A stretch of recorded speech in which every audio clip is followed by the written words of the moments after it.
Hello YouTube and World of Tanks fans alike, this is Ace Stellenbach here, back with another one of my videos, this time something a little bit different. This is Ace's Top 10 Tips for Success, where I'm going to show you guys 10 of my most important tips I can offer you that are going to help you improve your game and things I just think are the most important things you can do to be successful and a better tanker in World of Tanks. So here it is, without further ado guys, I hope you guys enjoy. Number 10. There is no I in team. It's really easy to throw that out. I know it's kind of a cheesy and really common phrase to hear, but it's really true. Even when you are in a platoon and you have 3 platoon mates, not every single situation is going to align where you 3 are going to be able to make a major difference to win a game. You're going to have to count on the rest of your allies to make a difference, and this is a good example of that. My buddy Demon and I and Optic are also all platooned together. We're all in Cromwell's, but we're in a tier 8 match. We're on the lowest branch of the tier, and by ourselves, we're not really necessarily going to be making a huge difference, even though we're coordinating together. So I bring up the discussion with the other Type 59 and the T-40-3 that we should just rush over the hill and make a big push over the top of the hill. And identifying that they were weak underneath us, we go ahead and go with this Zerg attack and make effective use by coordinating with the other mediums on the team. If we had just kind of let the types do their own thing, or had we done our own thing, we probably wouldn't have broken this game open and ended up winning this match. So don't underestimate your teammates. Do give them, try to coordinate with them, and they're not necessarily always going to work with each other. But when you can, you're going to get games like this where you're going to be able to break the game open and make a major, big difference and get maybe that really good key win. Number 9. Always assume Artie is targeting you. Even if there's only a couple artillery pieces in the game that are out there, and even if it's early in the match, artillery is always going to find a way to ruin your day if you allow them to, and staying planted in one position isn't necessarily always the best ideas, especially in high-tier games where the artillery can literally, if they nail you, will one-shot you. So always do your best to try to keep yourself moving. If you're going to fire, make sure after you're fired you move away. Don't just sit there and make yourself a big painted target, especially if you're spotted, or you're going to get destroyed. If I hadn't moved there, there's a good chance the artillery would have zoomed in on me and shot me. So always be mindful of where artillery is located and do your best to necessarily avoid getting shot by them. Number 8. Use your map. It's a very simple and important tool that's there for you to use, and it gives you situational awareness, which is immensely important when you're fighting. You need to know what threats you're going to be running into. You need to know what's going on the rest of the map. And if you don't know what's going on, you're going to make poor choices, or you're going to sit for too long, you're not going to be rushing in when you need to be, or you're going to be charging in prematurely and ending up getting yourself destroyed. Using your map is very important, and it will help you really know what you're going to be running into, what things you're going to be fighting, what's going on the rest of the other flanks. Are you winning? Are you losing? Where do you need to help? Do you need to go back and defend? All these things are going to be, useful on the map. They're going to help keep you alive and help you make sure that you're doing exactly what you need to be doing at the right time on your team. Number 7. Know your role on the battlefield. Know the role of your tank. A lot of players make this mistake, and it gives me a headache when I see it. It makes me so frustrated when I see a heavy tank running up a hill, or I see a TD trying to charge in and brawl with mediums, or if I see a light tank fighting a heavy tank point-blank ranges. It's just not how the vehicle's intended to be used, and you're doing your team a disservice by misusing your vehicle, and you're doing yourself a disservice because you're hurting your stats and you're making yourself look like an idiot. Number 6. Don't make the same mistakes twice. I know it's easier said than done, but the definition of insanity is actually doing the exact same thing over and over and over again and expecting different results. And also knowing when to quit when you're ahead. In this situation here, me and Demon are actually positioned up here on this ridge line, and we're trying to spot enemy targets as they go into position. I spot a T-110, I try to get a shot off, I end up missing or bouncing, and I get spotted in the process, and I back off. Artillery lands, but clearly on this flank, I'm the only target that's been spotted. All the other vehicles are still moving up, but the rest of the team knows I'm knows where I'm at this point. So when I peek again and try to get a shot on that same target, I pay for it. I lose more than half my life. And that's a mistake I made for deciding to go up in the same position again after getting spotted.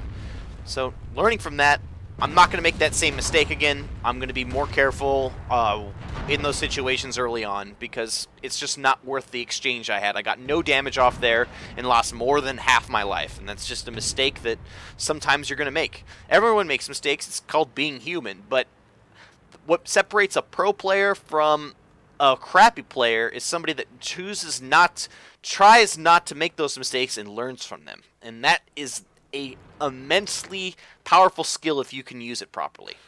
Number 5. Come prepared.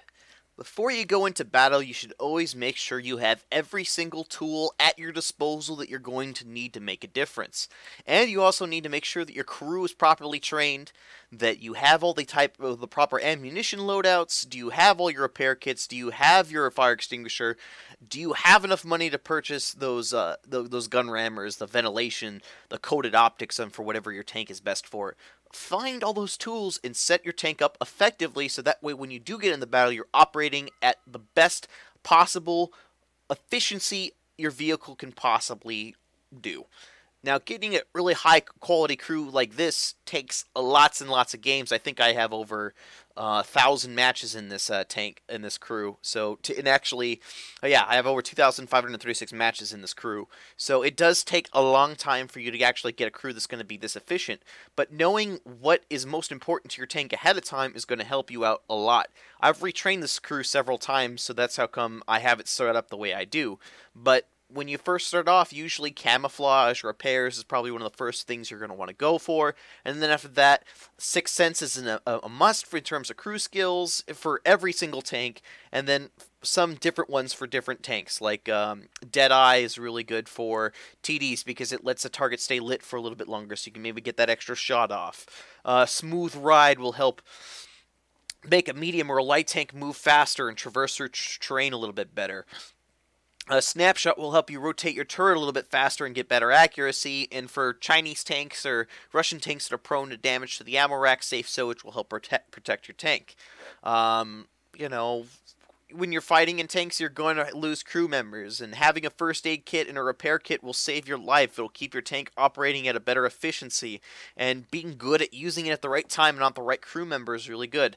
I make the mistake often of using my small repair kit too prematurely, and saving it late game and using it at the current moment in late game could make the big difference and help break open a game for you if you use it at the right moment. Coated optics helps me see at a longer distance, and since I'm usually on the move with my Leo, it's a good choice. And ventilation improves everything in my tank, and obviously the rammer increases the rate of fire in which my tank shoots. Just knowing and making sure all these tanks are equipped properly with those kind of devices is going to serve you well, and just all around make sure that your performance is at its optimal efficiency whenever you go into a fight. Number 4. Understanding view ranges. This is super important, guys. Every single tank, as you know, has a view range of its own, and it can see up to a certain distance. The farthest distance any tank can see is 420 meters, and sometimes you can get upwards of a little bit higher if you have high crew skills, and those are usually on tier 10 vehicles. If you are beyond that distance, you're going to be able to shoot targets, and they're not going to be able to see where the shot has come from. At 454 meters, that target I'm shooting at is not going to see me when I fire, so I'm able to sit here and shoot continuously without having to worry about return fire. Again, 469 meters, so far away that I am out of possible sight range for them. The only way I can actually see these targets is because the ARL-44 or the E-25 are actually close enough up ahead that they're able to spot those targets for me. And because of that, I'm able to sit back and fire freely. If you can sit back and shoot freely without having to worry about return, it's all gain and all benefit. Conversely, also knowing when you're spotted is going to help change, when you can be spotted is going to help change the way you can worry about how you're going to fight. So I can see that T-37 is getting in a lot closer and he's able to spot me. So as a result, I know I'm not going to sit out here in the open. I'm a little bit closer, I'm going to back off, and just knowing where those ranges are is really going to help you, and you can potentially get a lot of damage out by sitting in those situations where you're beyond the view range of enemy targets. The view range system works in kind of like a square shape. I don't know if it's the best to show, but this is the view range of my tank, and then if there's like a square range of the absolute maximum view range you can see. I don't have it set up on this thing, but it's shaped like a square. It's not like a perfect circle, so vehicles that are to your immediate corners, your angles, you're actually going to be able to see further than you would any other tank, than you would directly in front of you. Just things to be mindful of, but once you understand how the view range system works, you can start to exploit it and use it to your advantage. Number 3. Armor angling and tank weak points. I know this is kind of a twofer, but it really deals with the same thing, which is it deals with armor and how to force bounces and how to get penetrating shots. Ultimately, if you can force bounces, you're going to keep yourself alive longer, and if you can get more penetrating shots, then you're going to do more damage. It's really a tough thing to learn. It takes a lot of time, especially learning the weak points of enemy tanks, especially considering how many vehicles there are in the game. It was a little easier for me when I first started because the list of vehicles was much shorter, and as the patches would come out, you would always have a fresh new amount of tanks for you to learn. You'd learn the new group and then move on and so on and so forth.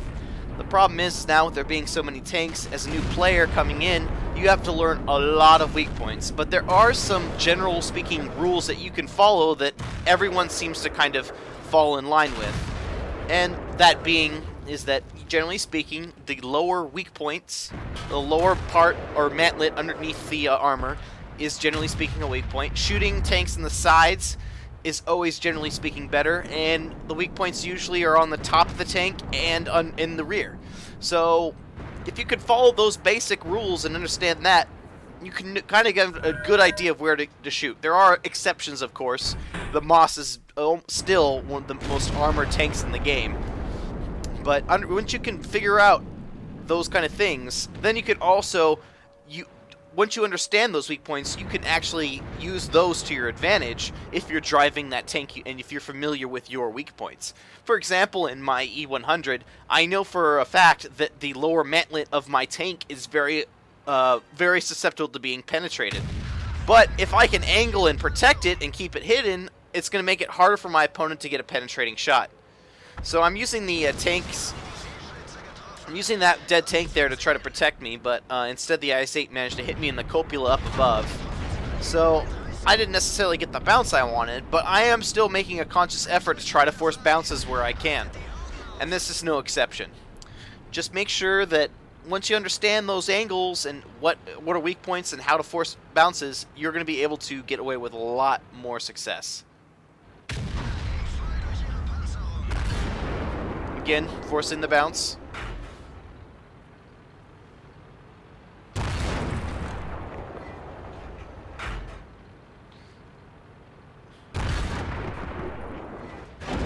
And a little love tap. Number 2. Never give up.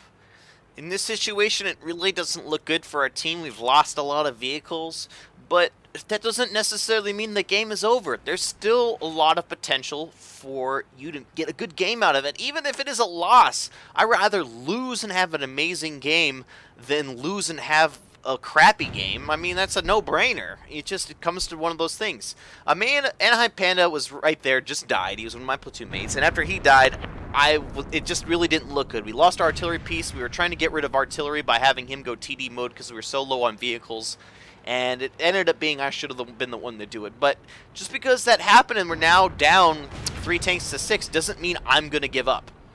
So I'm going to go ahead and try to clean house as much as I can and get rid of as many tanks as I can to try to even the score out, even though I'm really low on life and things just don't look necessarily too good. So I'm just going to stay here, you guys, and you can see what a difference it can make. Now I'm down to 2,274 HP. I'm really low on life, but I'm not going to give up. I'm going to keep fighting. I'm going to go and try to kill and get rid of that artillery, because if I can get rid of that artillery, I can really even things out. I don't want to fight that IS-8, because if I do fight that IS-8, there's a good chance I'm going to get killed because I'm so low on life. So I'm going to stay to the main threat I'm going to be able to get rid of, which is the artillery. Now, I do get a little unlucky penetration there, and I track that FV, but I do manage to get a flank on it, and I managed to blow that tank up there. And then I'm going to evac and just run away. I'm not going to engage that IS-8 because I know I'm going to lose. But I'm not giving up. I'm just identifying that withdrawing is the best thing that I can do in that situation. And the next big threat is obviously the artillery and the REM. So I'm going to go for both the artillery and the REM. I'm assuming that the Jagdpanther E100 is still back there defending. So sticking over on this flank is a little bit risky, but I'm going to go ahead and see if I can try to get rid of that RHM on this flank.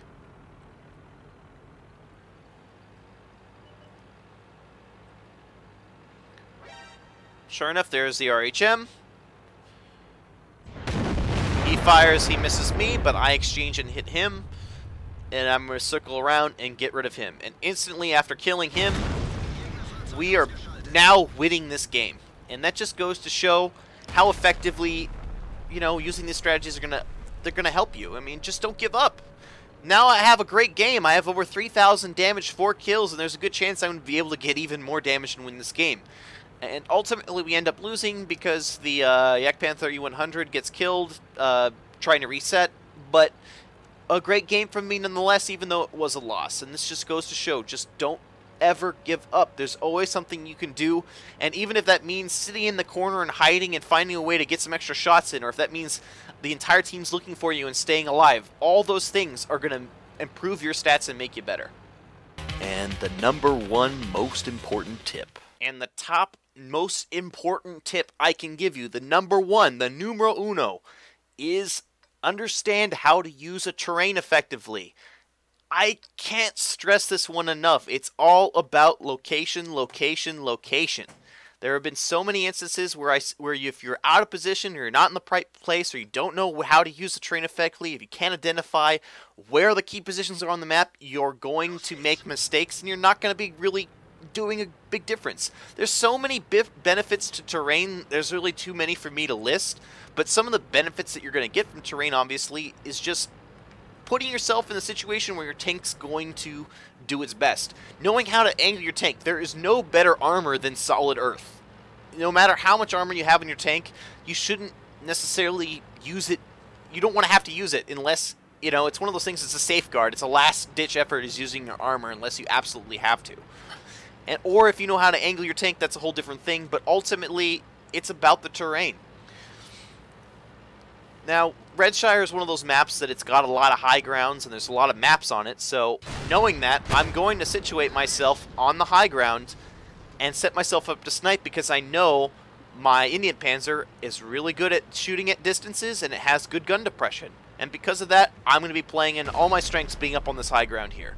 Here, I'm just going to peek just slowly, just enough over the hill to just only my turrets exposed, minimalist amount of my tank, again using that terrain as protection, and I'm going to get off a quick shot. And that is how you are effectively going to use terrain. It also will protect you from artillery. Knowing what terrain is already safe and what isn't is going to save your life. It's insurmountably important, and just knowing where your enemy's most likely line of fire is going to be. I'm staying mid on this hill. I'm not staying up on the top because if I stay too high on the hill, there's a good chance I could get hit from shots over on this other hill here. Like I believe that T-34 got hit. Because I'm staying down on the hill, like midway on the hill, I'm keeping myself better protected. So those are my tips for you guys. I hope you guys enjoyed them. I hope you guys can implement them effectively. I know they're very rough and just kind of simple, but if you guys want to see more of them implemented in game, be sure to check out my How to Play video series where you'll actually see them more effectively in use. I go through these discussions through almost every single one of my games. And thanks again so much for watching. This is Ace Stallenbach signing off.